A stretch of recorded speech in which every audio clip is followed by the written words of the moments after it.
Vendredi. Al-Jumu'ah. Al-Jumu'ah est le jour du vendredi. C'est le meilleur jour de la semaine. Le prophète, paix et bénédiction d'Allah sur lui, a dit: le meilleur jour sur lequel le soleil se lève est le vendredi. En ce jour, Adam fut créé. Il entra au paradis et il en fut expulsé. L'heure se levera un vendredi. Hadith rapporté par Muslim. Allah qu'il soit glorifié ordonne aux croyants d'accomplir en ce jour la prière du Jumu'ah.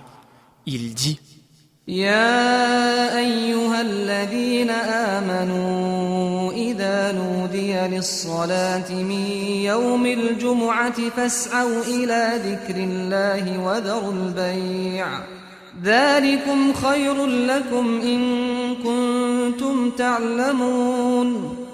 Ô vous qui avez cru, lorsque l'appel à la prière est proclamé le jour du vendredi, accourez à l'évocation de votre Seigneur et délaissez le commerce, ceci est meilleur pour vous si vous saviez. 9e verset de la sourate le vendredi. D'après ce verset, il est clair que la prière du vendredi est une obligation individuelle, fard ayn.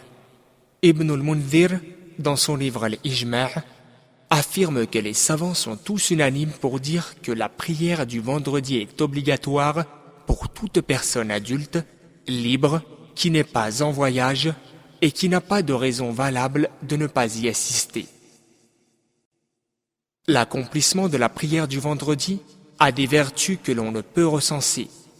Le prophète, paix et bénédiction d'Allah sur lui, a dit: nul homme n'effectue le jour du vendredi les grandes ablutions, rousl, en se purifiant le mieux possible, s'applique de l'huile sur le corps ou les cheveux, ou du parfum de la maison, puis va à la mosquée où il s'abstient de séparer les gens, c'est-à-dire pour passer ou s'asseoir entre eux, puis accomplit ce qui lui a été destiné comme prière, et enfin écoute attentivement et silencieusement le prêche de l'imam sans que ses péchés commis depuis le vendredi précédent ne lui soient pardonnés.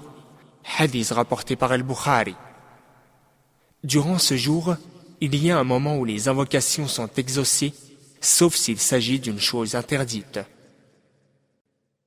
Le prophète, paix et bénédiction d'Allah sur lui, a aussi dit: quiconque effectue ses ablutions avec soin, pour ensuite aller assister à la prière du vendredi, dont il écoute le prêche avec attention et en silence, verra ses péchés commis d'un vendredi à l'autre, auxquels il s'ajoute 3 jours, effacés.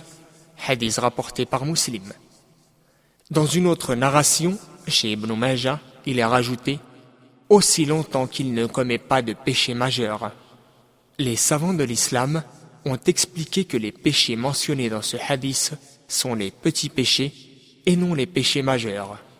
S'agissant des grands péchés, il est demandé aux musulmans de se repentir sincèrement.